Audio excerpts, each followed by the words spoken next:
De verdad les digo que ahora estoy, no estaré, pero vendré a vosotros. Y dice la Biblia que los discípulos comenzaron a preguntarse, ¿de qué está hablando? ¿Qué es eso de qué es, estará y ya no estará?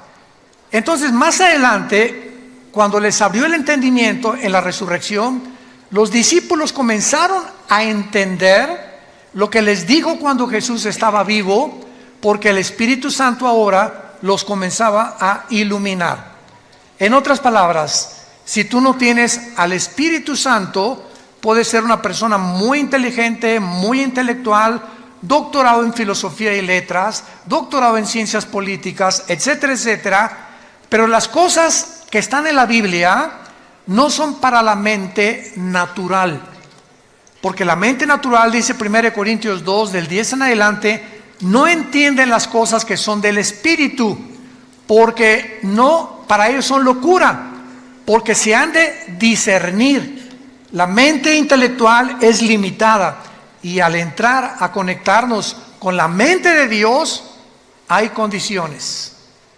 Dios no se va a revelar a cualquier ser humano simplemente porque quiera venir y pues a ver qué dice estas cosas. No, la Biblia es hecha por hombres, son leyendas, hay contradicciones. Mira nada más los genocidios, mandaron matar a todos los cananitas. ¿Qué es eso? Entonces la mente natural choca contra los pensamientos de Dios. ¿Por qué? Porque tú quisieras reducir los pensamientos de Dios al cerebro de cochinilla que tenemos, al cerebro de caracol que tenemos, y es imposible. Entonces se necesita la intervención sobrenatural del Espíritu Santo entrando a tu vida cuando recibes a Jesús, para que Él comience a decirte, esta es la A, esta es la B, la C, vamos a comenzar con sumas, después con restas, con divisiones, nos brincamos a quebrados, después a matemáticas, álgebra integral, etcétera, etcétera, raíz cuadrada, y así es en todas las áreas del conocimiento. Entras a una clase de japonés y la primera clase, esta es la A, la B, cualquier idioma que quieras estudiar, francés, inglés, alemán, comenzamos con el verbo to be, con el verbo ser o estar. Yo soy, tú eres, él es, nosotros, etcétera, etcétera, porque es la estructura para formar las demás oraciones o sentencias. Así es la Biblia. Tú tienes que comenzar a entender que comenzamos desde el principio. Entonces esta serie, se los digo y lo vuelvo a repetir y lo digo con todo mi corazón, es la serie más profunda que he estudiado y que he compartido. De todos los 40 años que Dios nos ha concedido en compartir este mensaje, esta serie, La Dimensión Invisible, de veras es una de las series con más profundidad sobre las cosas que están en la Biblia y que, como hace una conferencia lo compartí, no las habíamos visto o no nos habíamos detenido a pensar realmente lo que estaba ahí en la Biblia. Y vamos a continuar con los gigantes, porque actualmente una de las cosas más maravillosas que hay es que estamos ante un mundo científico que nos rodea, que siguen tratando a través de los métodos científicos como el carbono 14, el potasio argón, la radioactividad, tratar de estudiar los fósiles, qué antigüedad tienen las pirámides de Egipto, por qué las pirámides de Egipto es imposible. Esto ya es una afirmación científica. Ya los científicos están de acuerdo en el siglo XXI que es imposible que los seres humanos hayan construido las pirámides de Egipto. Es imposible que los mayas hayan podido, sin telescopio, sin calendario, sin calculadora, hacer el calendario de 365 días. Es imposible que las ruinas de Machu Picchu en Perú hayan podido subir piedras de 8 o 10 toneladas a un cerro que cualquier persona en sus 5 sentidos no lo haría. ¿Por qué quiero construir un monstruo cargando esas piedras? ¿Cómo las subieron? ¿Cómo acomodaron las de 14, 15 toneladas de Egipto? El sistema de impermeabilización que tienen las pirámides de Giza en el Cairo, han pasado 4.500, 5.000 años y no les ha afectado la erosión, el polvo, la lluvia. ¿Cómo es que están alineadas todas a la constelación de Orión y a las estrellas en el cielo de una forma matemática y científica, cuando la astronomía hasta Galileo Galilei, 1600 tantos, comenzó con el telescopio? Todos estos misterios o enigmas, pues la ciencia está tratando de explicar. Y hasta ahorita, si tú sintonizas un canal que se llama Discovery Channel, vas a encontrar cuál fue la conclusión, repito, que ya se aceptó científicamente: fueron los extraterrestres. Es la única explicación que el mundo tiene. ¿Cómo es posible que hace 4000 años tuvieran un conocimiento cuando en el siglo XX comenzamos a descubrir las grúas, comenzamos a descubrir los métodos tecnológicos para construir, para cargar, etcétera, etcétera, para medir, para observar las estrellas, las calculadoras, las computadoras? ¿Cómo es posible que la gente haya sido más inteligente hace 4500 años que los seres humanos del siglo XXI, con los instrumentos y la tecnología que ahora nos ayuda a poder discernir y construir? Entonces, ustedes, señores maestros de la universidad que nos escuchan, que enseñan a sus alumnos que venimos del Chita, que el hombre está evolucionando, por favor, es una contradicción histórica, porque la historia demuestra lo contrario, que antes eran más inteligentes que nosotros, y ahí está la prueba. Entonces, ¿cómo es posible que digamos que venimos de las cavernas? Pues claro que hay cavernarios y hay tribus todavía en el África y en las islas alrededor del África y de Australia que viven como en la edad de piedra, pero significa que todos venimos de ellos. Entonces nos damos cuenta que el hombre tiene una contradicción cuando se mete a estudiar realmente la Biblia. Y cuando venimos a este libro nos habla y nos confirma que efectivamente hubo extraterrestres en el mundo. Pero esos extraterrestres no son marcianos, ni jupiterianos, ni saturnianos, ni venusinos, sino que este mundo fue visitado por ángeles caídos que produjeron monstruos. Durante 1000 años este planeta fue habitado por gigantes y se les llama en la Biblia los Nefilim, que significa en el hebreo los caídos, que se encuentran en Génesis 6. Consigan la conferencia anterior, ahí expliqué todo esto. Una mezcla genética entre la semilla de Satanás a través de los ángeles y las mujeres, que la misma Biblia en el libro de Judas, antes del Apocalipsis, nos explica, porque la Biblia no es de interpretación privada, que estos ángeles fueron en pos de vicios, igual que los sodomitas, contra naturaleza. Y entonces, así como Sodoma y Gomorra son conocidas, dos ciudades destruidas por Dios, porque el hombre dejó la hombría, que en lugar de la hombría es ser atraído por una mujer, el hombre comenzó a sentirse atraído por el hombre, las mujeres por las mujeres, y en ese momento el ser humano pierde la brújula y comenzamos a desconectarnos de nuestra realidad. Y si tú como hombre tienes el cromosoma Y que determina el sexo masculino, eres hombre. Y si tienes los cromosomas XX, eres mujer. Entonces, si tú tienes genéticamente un cromosoma que es el que determinó tu género, y tu mente te dice que no eres genéticamente lo que la ciencia y la naturaleza dice, tu vida es una lucha no contra Dios, contra la naturaleza, contra tu propia naturaleza, y claro que consecuentemente contra Dios, porque Él es el que nos creó. Entonces, todos estos conceptos que encontramos en la Biblia, nos damos cuenta también que en Génesis 3, versículo 15, la primera profecía del Mesías, Dios le dice a Satanás: tu semilla tendrá guerra contra la semilla de la mujer. Vemos dos semillas. La semilla de la mujer te herirá la cabeza y tu semilla hará caer o le quitará el equilibrio a la semilla de la mujer. Esta palabra semilla, a los que les interese en Génesis 3:15, pon arriba la palabra semilla. Gracias porque trajiste tu Biblia. Te felicito porque eres un estudiante de la Biblia.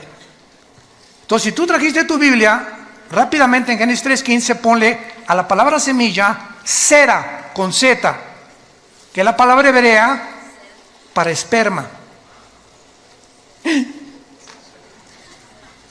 Ya comenzamos, ¿verdad? Hoy, pero lo he visto tantas veces, no me he fijado en eso. Les digo que hay tantas cosas en la Biblia, enigmáticas, misteriosas, que hasta que en 1954, por el amor de Dios, hasta el siglo pasado que se descubre el ADN, el código genético que cada célula de nuestro cuerpo contiene, con toda la información de nosotros, comenzamos a entender lo del esperma y lo de la genética, etcétera, etcétera, lo de la herencia.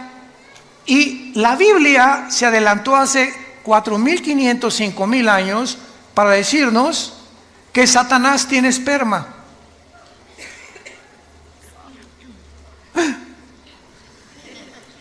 No me mires, en tu Biblia y en mi Biblia lo dice.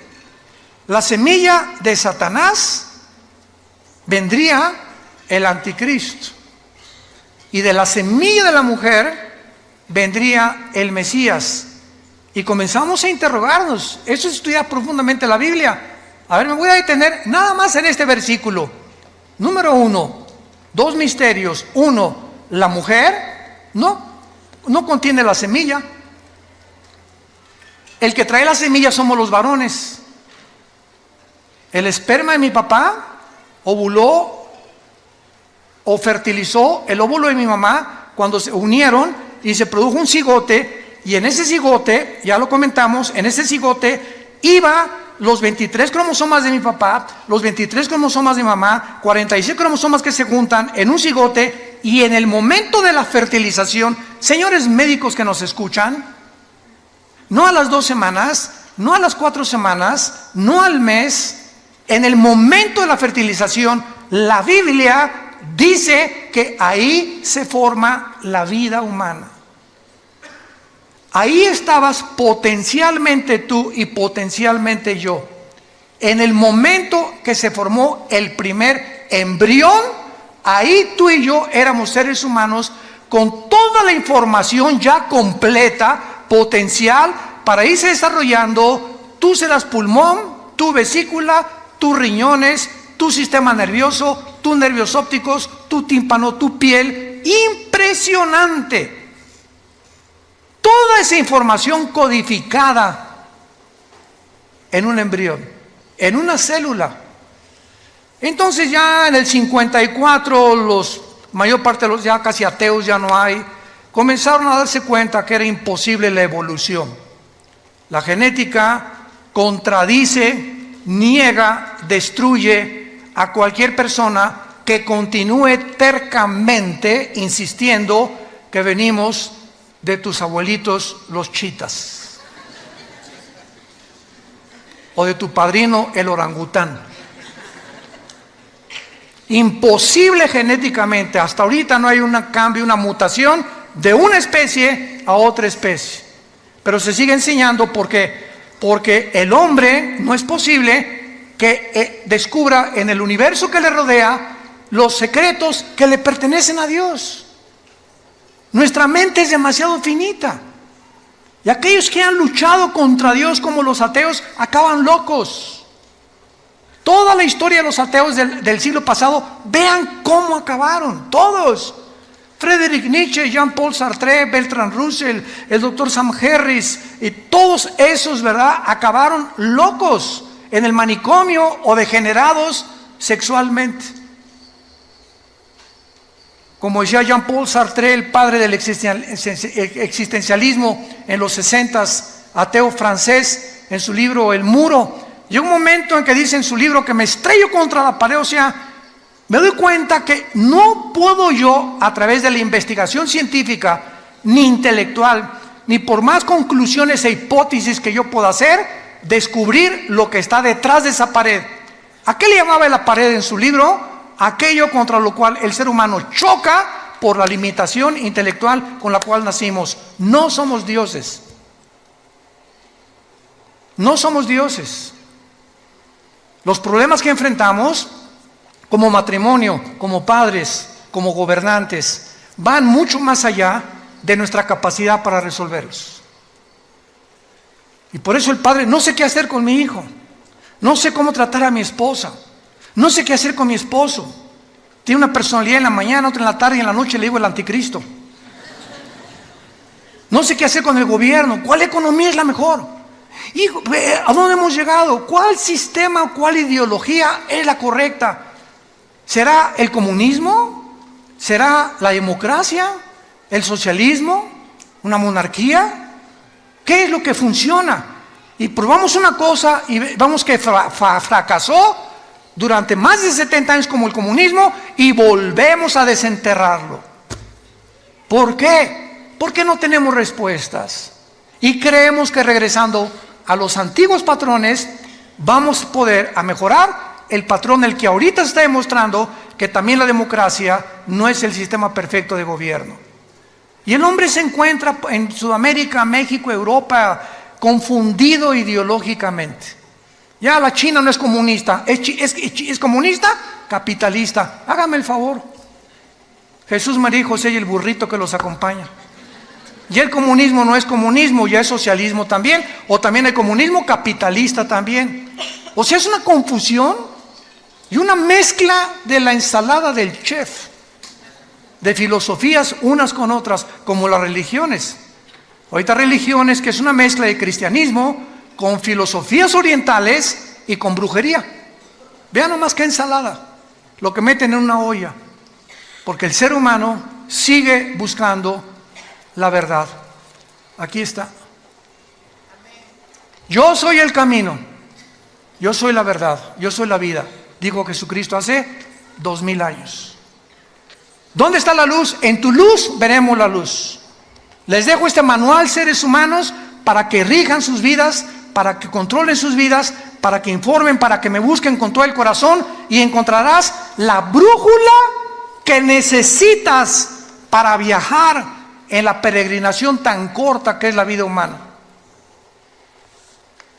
El otro día platicábamos, hay un piloto que es vecino de nosotros, en la casa de ustedes, de American Airlines, y me decía, Armando, cuando tú vas volando, él vuela pilotos de Boeing grandísimos, ¿verdad?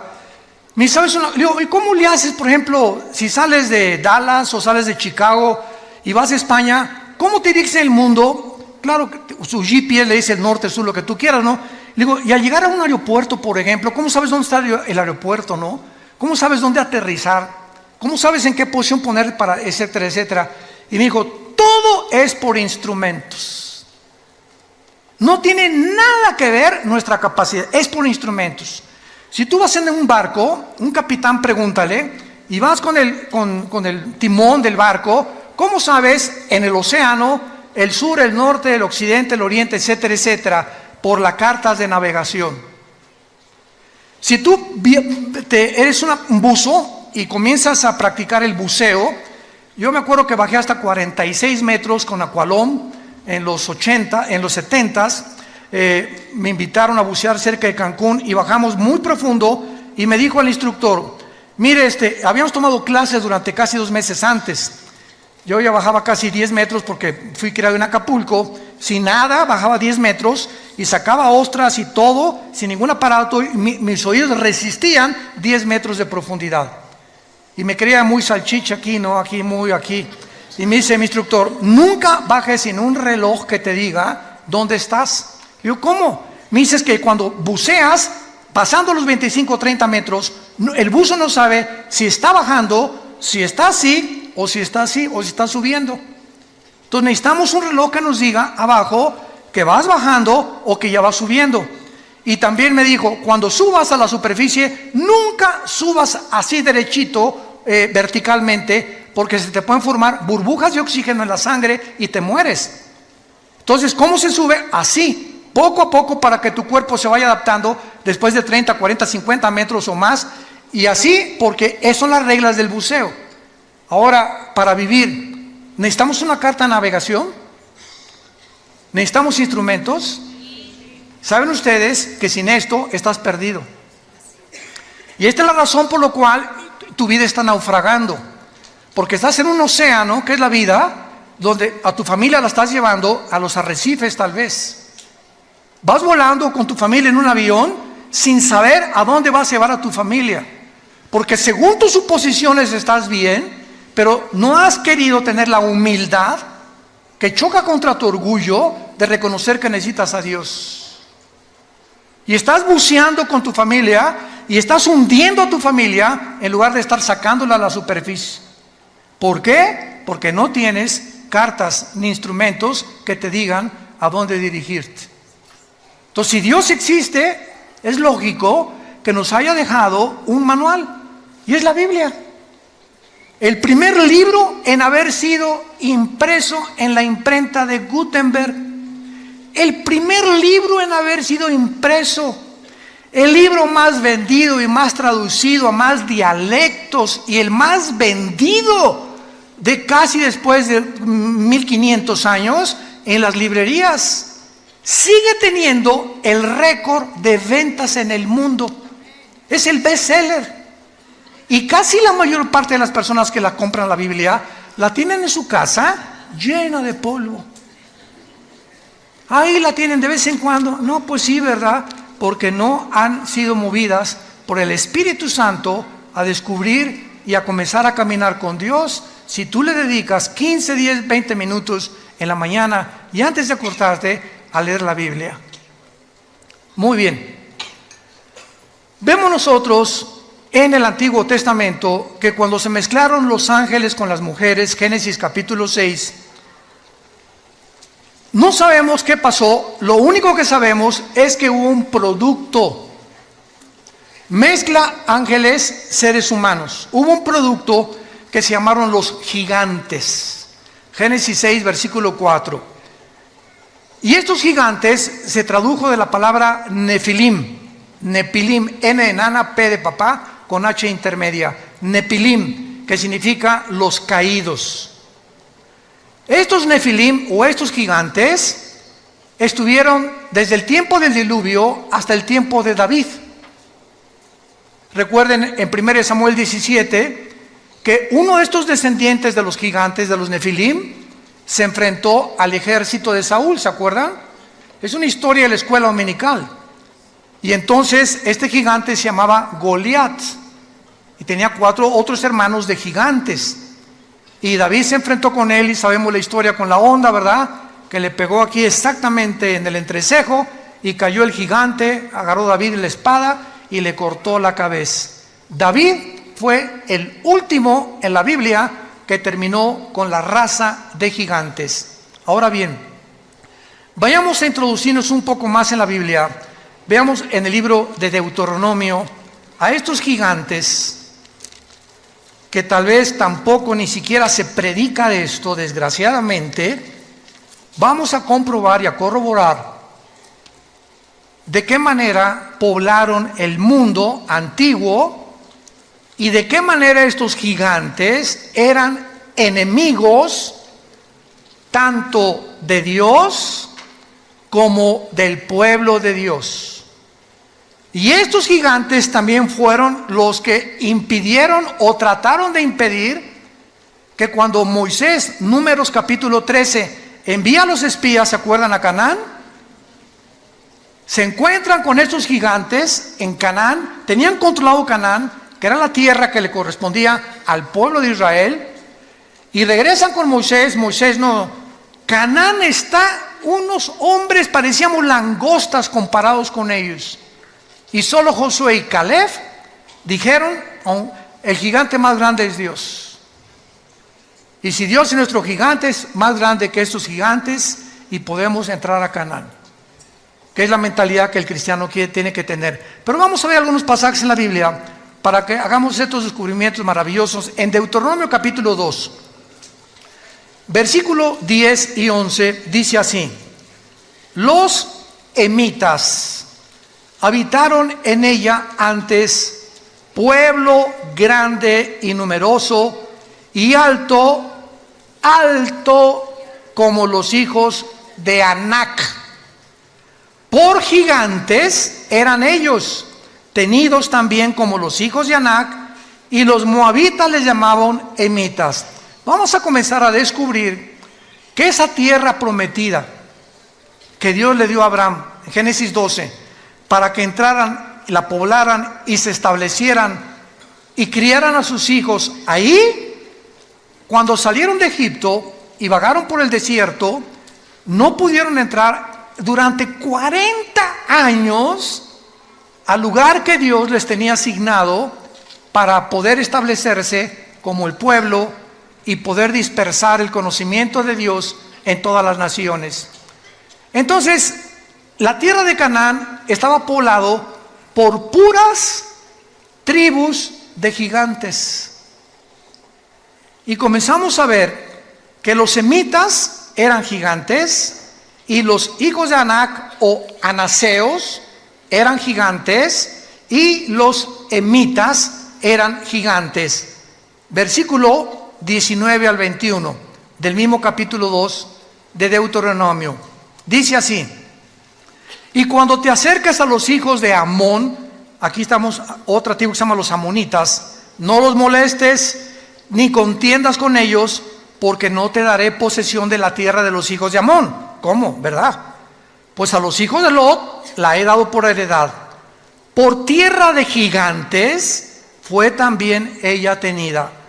Habitaron en ella gigantes en otro tiempo, a los cuales los amonitas llamaban somsomeos, que significa los monstruos poderosos, como pueblo grande y numeroso y alto como los hijos de Anac, a los cuales Jehová destruyó delante de los amonitas. Estos sucedieron a aquellos y habitaron en su lugar.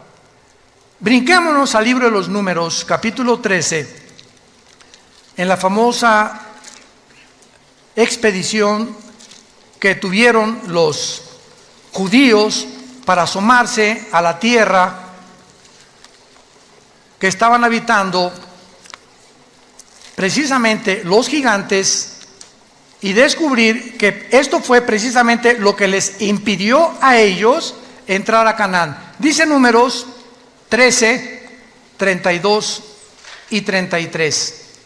Pero vamos a leer mejor desde el 30. Números 13 del 30, para tener el contexto.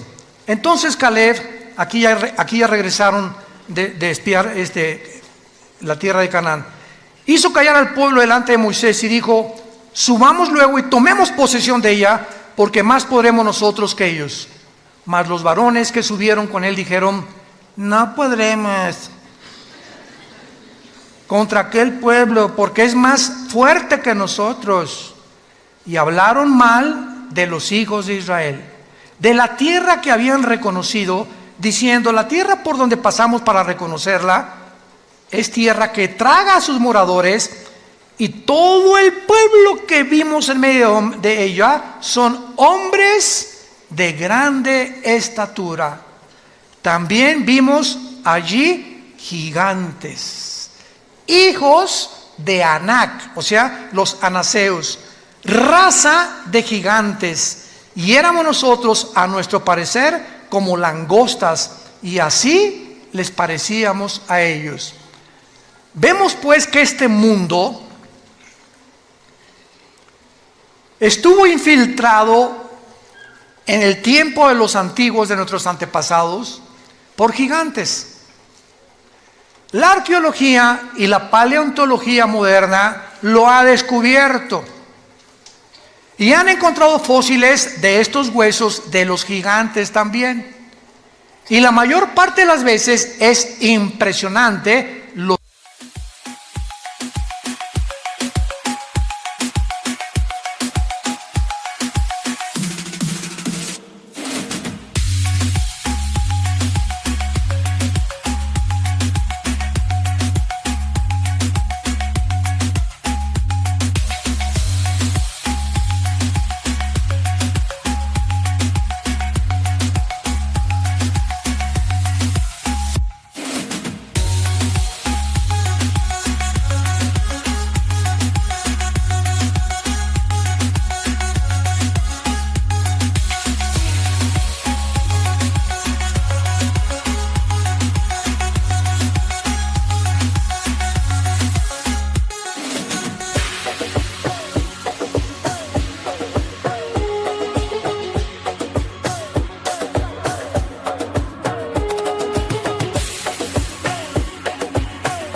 los han escondido.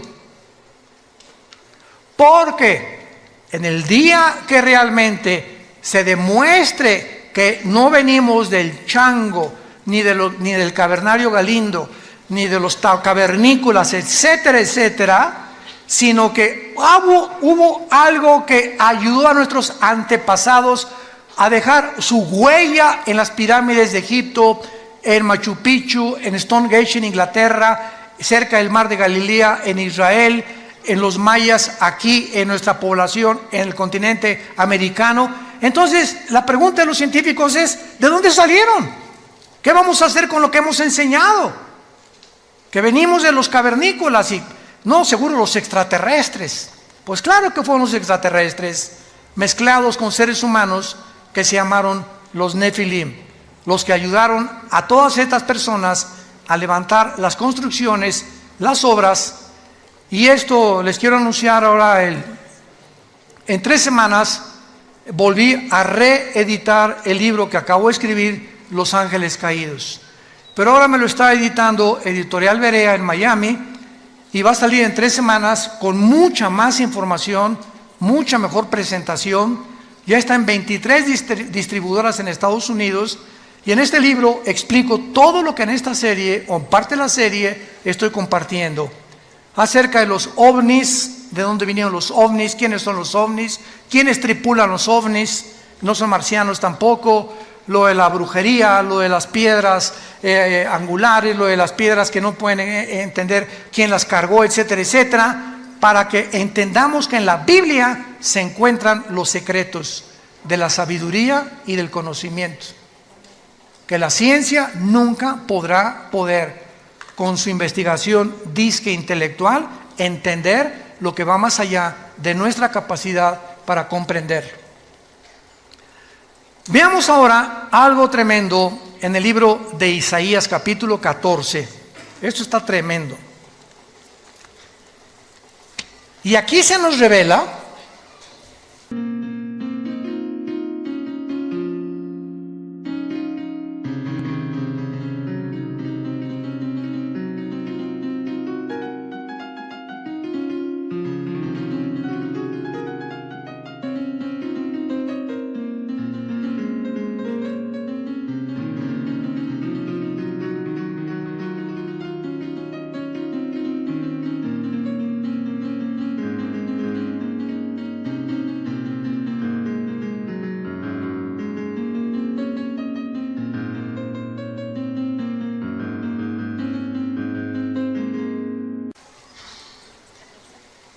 Isaías 14, se nos revela ni más ni menos qué va a pasar cuando el anticristo descienda al Sheol. Aquí se nos revela una área enigmática y prohibida para cualquier ser humano, revelada en la Biblia, de lo que pasa en el mundo invisible, de los que ya están en el lugar del Sheol o en el infierno actualmente. Y vean ustedes lo que la Biblia dice acerca de qué pasará con los gigantes cuando vean al anticristo. Esto está, ni Hollywood se imagina algo así. Génesis, Isaías 14, versículo 9. El Sheol abajo se espantó de ti. Está hablando, vamos a ver, del anticristo. Despertó muertos que en tu venida salieran a recibirte. O sea, los habitantes del infierno o del Sheol que estén ahí cuando el anticristo entre se van a espantar, porque tienen mucho conocimiento. Acordémonos de una cosa: la muerte no es la cesación de la vida. No hay tal cosa como que ya dejamos de existir. La muerte continúa en un estado de nuestra conciencia. Entonces, la muerte es un estado consciente, para definirla. Es un estado consciente en otra dimensión. Y cuando yo digo consciente, es que te vas a acordar quién eres. Y vas a estar en el infierno. Y cuando te enterraron, los gusanos se comieron tu cerebro, ¿no es cierto? Se comieron lo que te quedó de tu sangre, tus ojos, en fin, todo. ¿Cómo es posible que en el infierno recuerdes si tu cerebro se lo comieron los gusanos?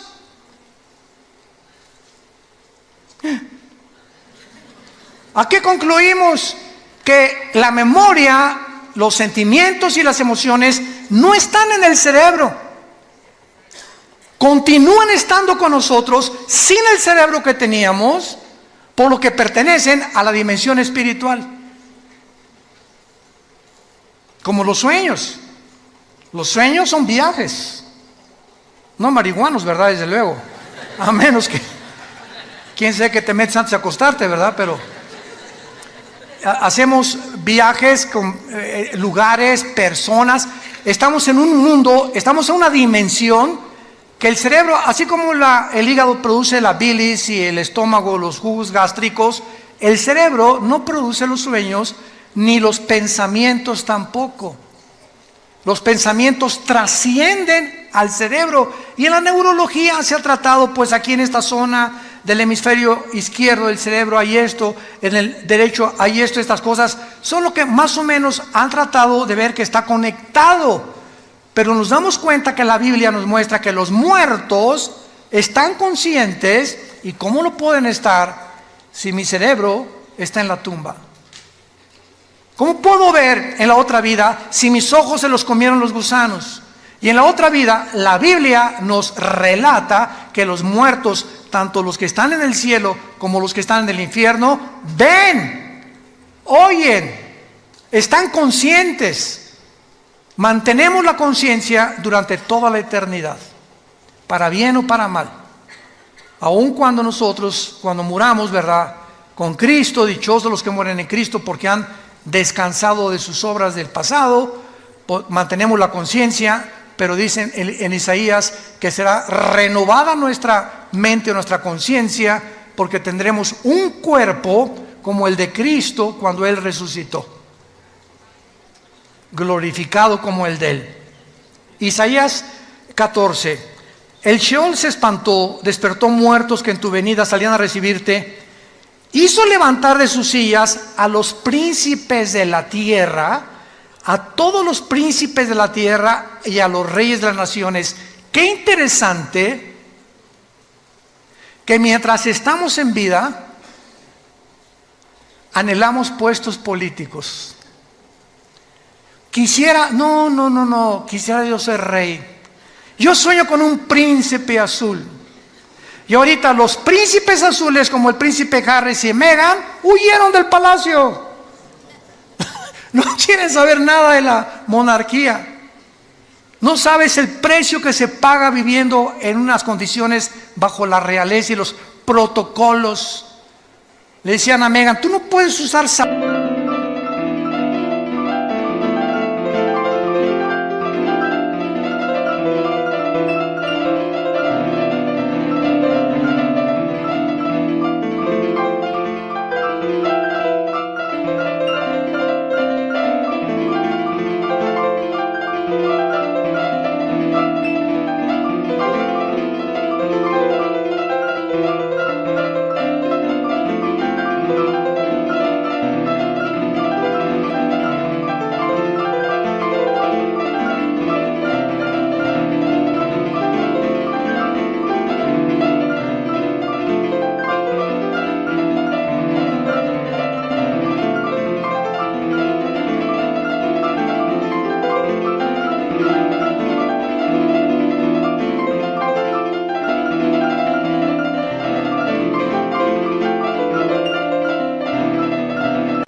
abiertos, tienen que ser cerrados, chiquita. Cuando cruces las piernas, que tu falda llegue a 5 pulgadas y no las puedes cruzar. Siempre te tienes que sentar derechita así. Tienes que usar estas cosas, no puedes decir estas cosas. Una serie de mandamientos y cosas que dijo a Dios. Y eso fue lo que le pasó a la mamá del príncipe Harry, a la pobre princesa Diana. También la princesa Diana salió, él como su mamá, imitó a su mamá, salió corriendo del palacio. Y más cuando supo, ¿verdad?, que su esposo con el que se casó ya andaba con otra, ¿verdad? Y se fue a buscar, ¿verdad? La pobre princesa Diana, fue con la Madre Teresa, fue con los pobres. Bueno, vemos todas estas cosas. Entonces, qué interesante que encontremos aquí que el Espíritu Santo, a los primeros personajes que nos retrata, son a los gobernantes y a los reyes. Y nos damos cuenta que al que mucho se le da, mucho se le va a pedir. Entonces, cuidado políticos que nos escuchan. Cuidado jueces que nos escuchan. Cuidado personas que tienen en su poder la autoridad de juzgar, de meter a la cárcel, de sacar a la cárcel, porque Dios los va a juzgar con una vara mucho, mucho más grande. Porque esta autoridad es delegada, no es de ellos, es delegada por Dios. Romanos 13, no hay autoridad más que de parte de Dios, y las que hay por Dios ha sido establecida. De manera que el que resista a la autoridad resiste a Dios. Por eso se nos manda someternos a nuestros gobiernos. Que mi gobierno es comunista, mi gobierno es socialista, mi gobierno es esto, mi gobierno es el otro. Oremos por el gobierno, oremos por nuestros gobernantes. Lo único que va a cambiar es la oración. Nada va a cambiar a México, ni a Guatemala, ni a Estados Unidos, ni a Inglaterra, más que nuestra vida. Y así como tú ves, mi oración le podrá cambiar las cosas. Tan chiquita que soy, tan chiquito que soy, ¿me oirán los ángeles también? No, los ángeles no te están escuchando. Te está escuchando Dios, Jesús y el Espíritu Santo.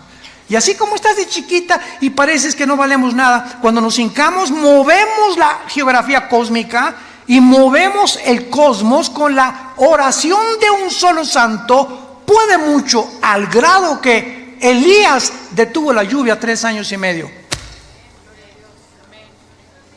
Pero ya no soy Elías, me dicen Pancho.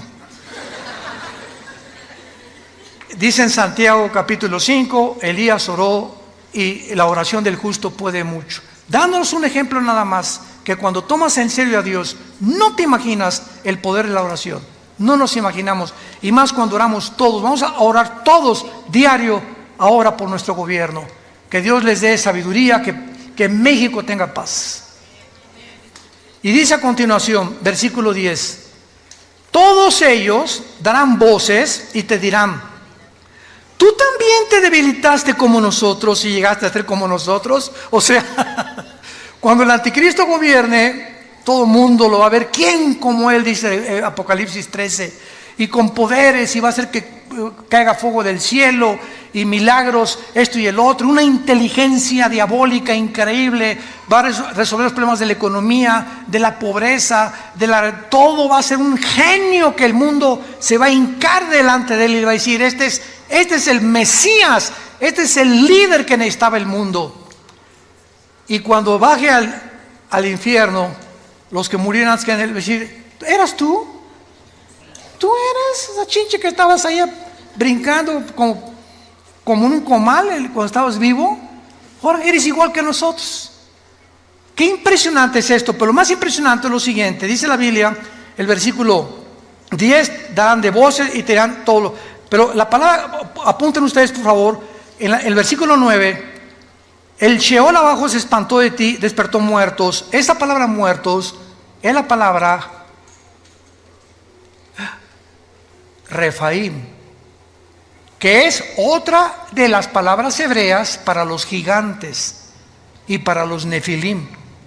Ahí van a estar los nefilim o los espíritus de los gigantes en el infierno con otros espíritus de seres humanos también. Y vemos nosotros que la Biblia los coloca ahí porque vamos a ver otro pasaje donde estos gigantes que habitaban la tierra, mezcla híbrida, ángeles humanos, no van a resucitar.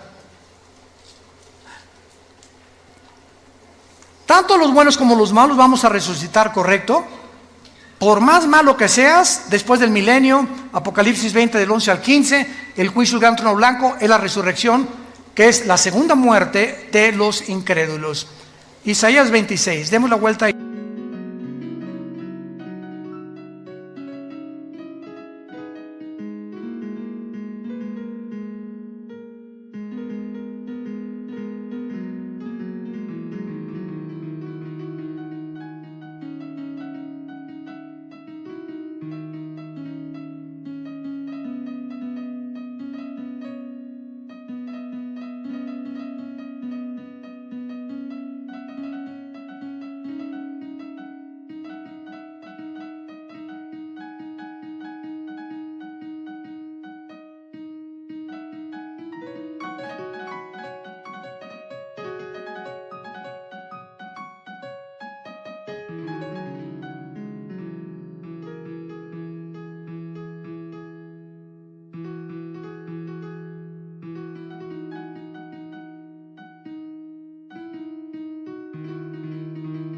Isaías 26.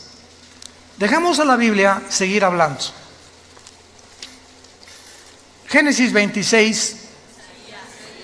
Isaías, disculpen. Isaías 26, versículo 14.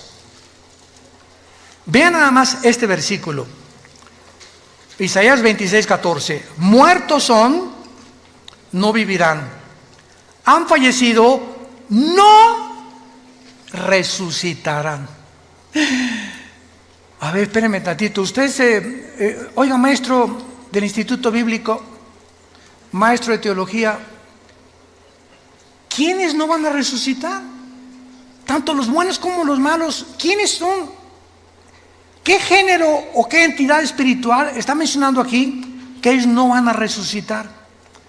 La palabra fallecido y muertos ahí, apúntalo, es la palabra Refaim. Otra vez, los gigantes. Ellos no van a resucitar. Yo vi tantas veces este versículo y así pasa. No lo entiendo, le doy la vuelta a la hoja. Porque es lo mejor que podemos hacer, ¿verdad? Chocamos con tantas cosas en la Biblia que le sigo leyendo mejor. Como cuando comemos pescado, ¿no? Yo pido, ahí me encanta el guachinango, así me encanta así uno entero, frito al mojo de ajo. Y lo quitas, ¿verdad? Le quitas la cabeza, etcétera, etcétera. Y lo comienza a comer, le quitas el espinazo, la colita, la chupas, es rica. Pero vas a encontrar muchas espinas todavía. ¿Y qué haces cuando te encuentras una espina? ¿Ya dejas de comer? No, ¿verdad? Te la quitas y la pones a un lado y te sigues comiendo la carnita. Así es la Biblia. Nos encontramos con tantas espinas que no porque no lo entienda la voy a dejar de leer. Voy a dejarla y voy a seguir comiendo lo que creo que puedo entender. Y tal vez el año que entra, en 2 años, en 5 años vas a entender y regresar a lo que ahorita estamos compartiendo y lo vas a entender. Así es la palabra de Dios. Muy bien. Ahora entonces vemos claramente, ¿verdad?, que durante los días de Moisés y Josué, muere Moisés, Josué se encarga de matar a los gigantes. O sea, todas las guerras de Josué eran contra 7 ciudades cananitas. La primera, acuérdense que fue Jericó, ¿se acuerdan? Que cayeron los muros de Jericó cuando los sacerdotes tocaron los shofares, cuando oyeron tutú, tutú en la 7ª vuelta, se cayeron para que aprendieran que no es con espada ni con ejército, es con el Espíritu de Dios. Que no hay inteligencia ni conocimiento ni sabiduría contra Dios. El caballo se prepara para la batalla, pero Dios te da la victoria. Tú tendrás enemigos y tendrás gente que te quiera hacer mal, etcétera, etcétera. Pero sabes una cosa, detrás de todo hay un mundo espiritual. Y si tú caminas con Jesús, es tuya la victoria. Es tuya la victoria. Ahora vean.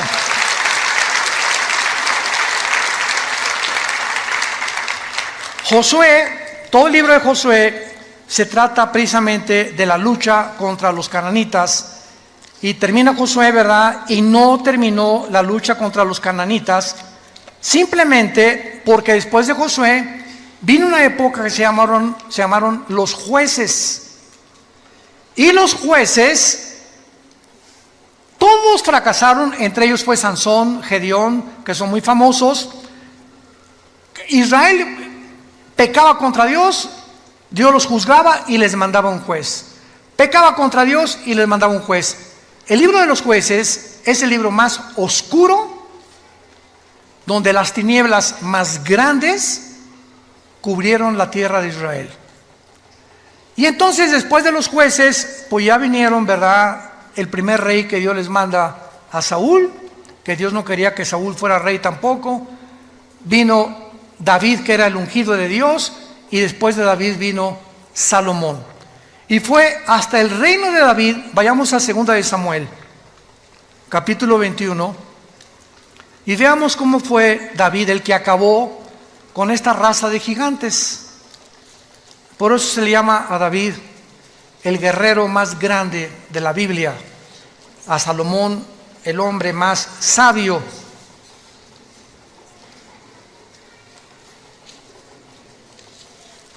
Y a Sansón el hombre más fuerte. Lo curioso de que el hombre más sabio de la Biblia, Salomón, El guerrero más fuerte de la Biblia, David. Y el hombre más fuerte que cargaba una puerta casi de 150 kilos y con una quijada mataba leones, Sansón. Estos tres hombres los venció una mujer.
Con razón tanto feminicidio, ¿verdad?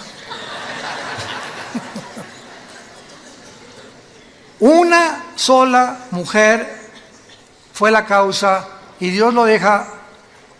Y lo interesante también es que, ¿se acuerdan quién venció a Sansón, verdad? ¿Sabes qué significa Dalila? La que debilita a los hombres. Cuando un hombre casado, porque David tenía esposa y Salomón tenía, pero bastantitas, etcétera, etcétera. Cuando comenzamos a poner nuestros ojos y apartarlos de nuestro matrimonio, no nos imaginamos los hombres casados. ¿Para qué es esta argollita? Cuando tu esposa salga de viaje, asegúrate que la lleva.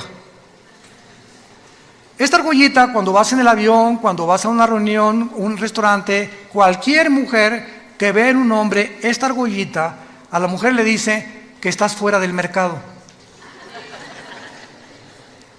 Y si una mujer trata de coquetear con un hombre que trae esta argollita, te estás metiendo en los terrenos de Satanás. Coquetear con un hombre casado, no te imaginas, no te la vas a acabar. Y peor el hombre, desde luego, ¿verdad? Pero precisamente esta es la marca que llevamos para de alguna manera estar protegidos, que ya no estamos en el mercado y que el dueño de mi vida, claro que es Dios, pero yo me debo a una sola mujer, ella a mí. Y si nosotros entendamos esto, aunque está fuera del tema, ahorita me está viniendo a la mente, nunca Dios va a bendecir a un hombre así y a otra mujer así. Nunca. La bendición es a los dos. Si tú estás por acá, yo soy muy espiritual, mi esposa es una carnalota. O yo soy muy espiritual y mi esposa, hasta que no arreglen sus problemas y no caminemos los dos juntos, no esperemos ser guiados por el Espíritu Santo. Ni que haya bendición sobre tu familia, te engañas completamente. Los dos tenemos que caminar, y se los digo a mis pastores. Porque hay pastores que la obra de Dios y el evangelismo y esto y el otro y la familia pasa a segundo lugar. Cuando la familia pasa a segundo lugar, Dios no bendice a ese pastor, ni a ese misionero, ni a ese hombre, por más que se parezca a San Francisco de Asís. Es al matrimonio a quien Dios bendice. Y si no nos cae el 20 y no entendemos estas verdades espirituales, vamos a fracasar en nuestro caminar con Cristo. Dice 2 Samuel 21, versículo 15, volvieron los filisteos a hacer la guerra a Israel, descendió David y Isbi Benob, uno de los descendientes de los gigantes, estos eran hermanos de Goliat, cuya lanza pesaba 300 cielos de bronce, versículo 17, mas Abisaí, hijo de Sarbia, llegó con su ayuda e hirió al filisteo y lo mató. Versículo 18, otra segunda guerra hubo después en Gob contra los filisteos. Entonces Sibecaí en Jueces capítulo 1 se menciona que pertenecía a la raza de los gigantes también. mató a Sal, quien era hijo de los descendientes de los gigantes. Y hubo otra guerra en Gob contra los filisteos, y hijo de Laare, Orejim de Belén, mató a Goliat Geteo, el asta de cuya lanza era como rodillo de telar. Después hubo otra guerra en Gad, donde había un hombre de gran estatura, el cual tenía 12 dedos en las manos y 12 dedos en los pies, 24 por todos, y era descendientes de los Refaim, o de los Nefilim, o de los gigantes. Este desafió a Israel y lo mató Jonatán, hijo de Simea, hermano de David. Estos 4 gigantes eran descendientes de los gigantes de Gat. Acuérdense que Goliat era de esta tierra, venía de Gat. Si leen 1 Samuel 17, los cuales cayeron por mano de David y por manos de sus siervos. Damas y caballeros, familia de Dios, estamos en una guerra cósmica. Y solamente hasta que tú llegues a tomar en serio las Escrituras, tu familia estará protegida. Tu matrimonio saldrá adelante, tus hijos te lo agradecerán. Si esas condiciones no están en ti, no vas a poder entender la Biblia, porque Dios rechaza a los soberbios y Él tiene comunión con los humildes de corazón.